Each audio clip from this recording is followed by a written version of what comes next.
C'est l'heure du sonneur. Et pour notre sonneur, je suis très heureuse de recevoir le docteur Geneviève Bourgeois. On dit bien bourgeois, hein. Oui, c'est ça. Bonjour docteur et Bonjour. merci beaucoup d'être avec nous. Vous êtes porte-parole de la Marche pour la vie. Marche pour la vie qui avait lieu hier, qui a démarré place du Trocadéro pendant tout l'après-midi avec des milliers plutôt de manifestants et militants, familles pour défendre la vie. Alors qu'est-ce que c'est la vie aujourd'hui justement? Quel est votre combat par rapport à l'avancée législative qui ne va pas forcément dans votre sens? C'est ça. Ce que nous défendons, c'est vraiment la vie dans toute sa dimension, depuis la conception jusqu'à la mort naturelle. Et ça, c'est très important puisque les enfants à naître doivent être défendus. Ils n'ont pas de voix, à nous de les défendre, de penser à eux, de les soutenir. Et puis également les personnes, soit avec un très lourd handicap, soit très âgés, qui n'ont plus une autonomie suffisante pour se défendre eux-mêmes. Voilà, c'est pour eux que nous sommes là, pour les plus faibles. Oui, mais malgré tout, j'ai l'impression qu'à chaque fois qu'on vous reçoit, vous perdez un petit peu de terrain, finalement, dans ce combat. Qu'en pensez-vous? Alors, les avancées législatives, effectivement, sont très mortifères, hein, contre la vie, et continuent d'aller dans ce sens-là depuis les 50 ans de la loi Veil, hein, que nous avons commémoré hier. Euh, Ça n'avance que dans le même sens. Et la loi Veil mettait des garde-fous et ils sont finalement tous tombés les uns après les autres. Et on nous parle d'une loi fin de vie avec beaucoup de garde-fous, avec beaucoup d'attention, mais on sait très bien qu'ils vont tomber les uns après les autres également. Donc c'est pour ça qu'il faut absolument qu'il y ait cette autre voix qui soit entendue et que les plus faibles puissent aussi entendre ça, et que les femmes qui sont en doute sur l'avortement, qui sont en détresse pendant un début de grossesse, puissent aussi entendre cette voix, et qu'il n'y a pas que des solutions mortifères. Nous sommes aussi là pour les accompagner. Il y a de nombreuses associations, mais il y a aussi des choses parfaitement publiques, légales, qui sont en place pour les aider, et elles n'en ont souvent pas connaissance. Et en fait, c'est tellement dommage de voir une vie éliminée parce que quelqu'un n'a pas eu les aides suffisantes pour avoir confiance en l'avenir. Oui. Est-ce que, je ne sais pas, depuis combien de temps vous-même, vous militez, vous êtes engagé pour la Marche pour la vie? Alors moi, je dirais depuis les années 2010.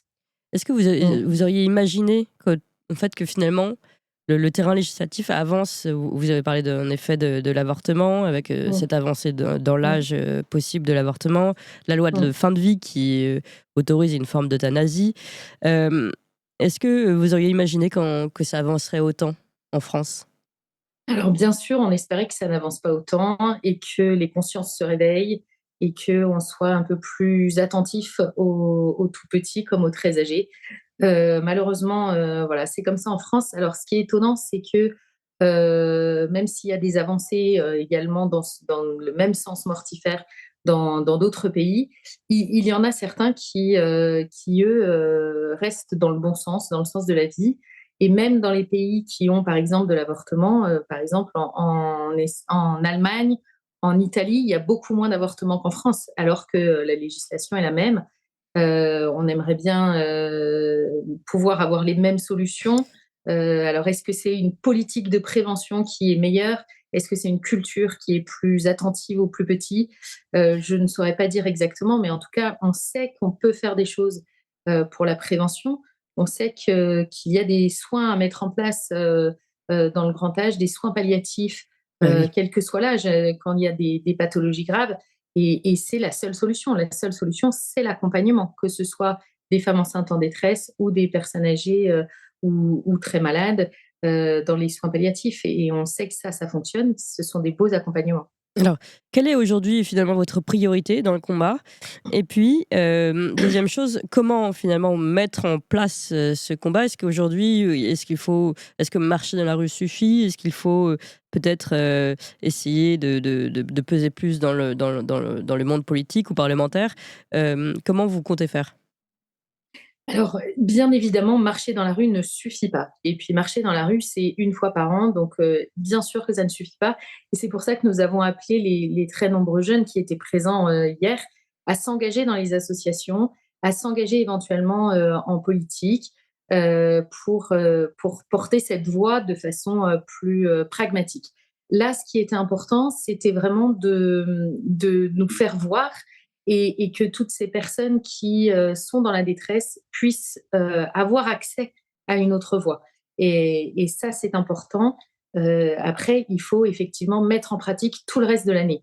Donc, soit en s'engageant dans une association, soit en allant vers la politique, en étant, et puis évidemment dans notre lieu de travail.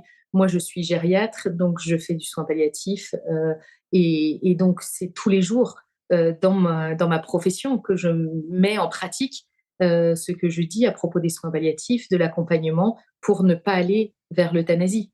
Et il y a une chose extrêmement importante également, et c'est aussi toute l'année, c'est faire de la formation. Donc, que les personnes se forment pour avoir les bons repères et pour ne pas tomber dans les dérives qu'il peut y avoir, soit de proposer un avortement alors qu'il y a une détresse derrière et que l'avortement n'améliore absolument pas la détresse, n'apporte aucune solution sociale ni psychologique. Et dans les soins palliatifs également, il faut proposer du soin, de l'accompagnement, plutôt que la mort qui ne va absolument pas régler les souffrances. Oui.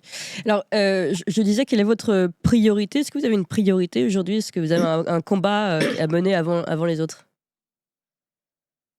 C'est difficile de trier, évidemment, et je crois que chacun doit faire selon sa compétence. Comme je disais, moi, je suis gériatre, donc ma priorité Oui. aujourd'hui, c'est de combattre contre l'euthanasie, mais les combats contre la vie naissante sont évidemment une priorité également, et que ceux qui ont les compétences de ce côté-là se battent pour ça, évidemment. Et puis, il y a quelque chose qu'il faut aussi voir avec le calendrier. Donc là, il y a une loi qui va arriver à l'Assemblée. A priori, le projet de loi qui était déjà étudié va revenir a priori tel quel. Donc on le connaît, il va falloir proposer des autres solutions et donc être présent sur la scène politique pour cela. Et nous, en tant que citoyens, on peut participer et donc on a déjà prévu avec les différentes associations de se mettre ensemble pour travailler sur le texte et proposer d'autres voies. Et puis, vous savez bien qu'avec la constitutionnalisation de l'IVG, c'est l'objection de conscience des médecins qui est à risque. Et donc, nous serons aussi présents sur ce tableau-là. Ouais. Est-ce que malgré tout, vous avez un petit peu, enfin, j'imagine que vous avez de l'espoir, sinon vous ne seriez pas là. Mais, quelles sont pour vous les fenêtres d'espoir justement aujourd'hui? Alors, vous savez, il y a de nombreuses associations qui œuvrent sur le terrain, hein. Comme je disais, c'est pas une seule fois dans l'année où on marche dans la rue. Non, non, on est tous là sur le terrain tous les jours. Hier, j'ai entendu des témoignages formidables. Alors, il y avait des témoignages très difficiles, hein, de personnes qui avaient avorté et qui étaient en souffrance. Il y a aussi des témoignages très beaux de femmes qui n'ont pas avorté du fait de l'accompagnement, et pour une seule vie sauvée, finalement, tout le combat de 50 ans vaut la peine d'être vécu. Oui. Eh bien, merci beaucoup, docteur Geneviève Bourgeois. Je sais ici, j'entends dans le chat, certains nous disent: «Mais c'est la femme qui doit disposer de son corps».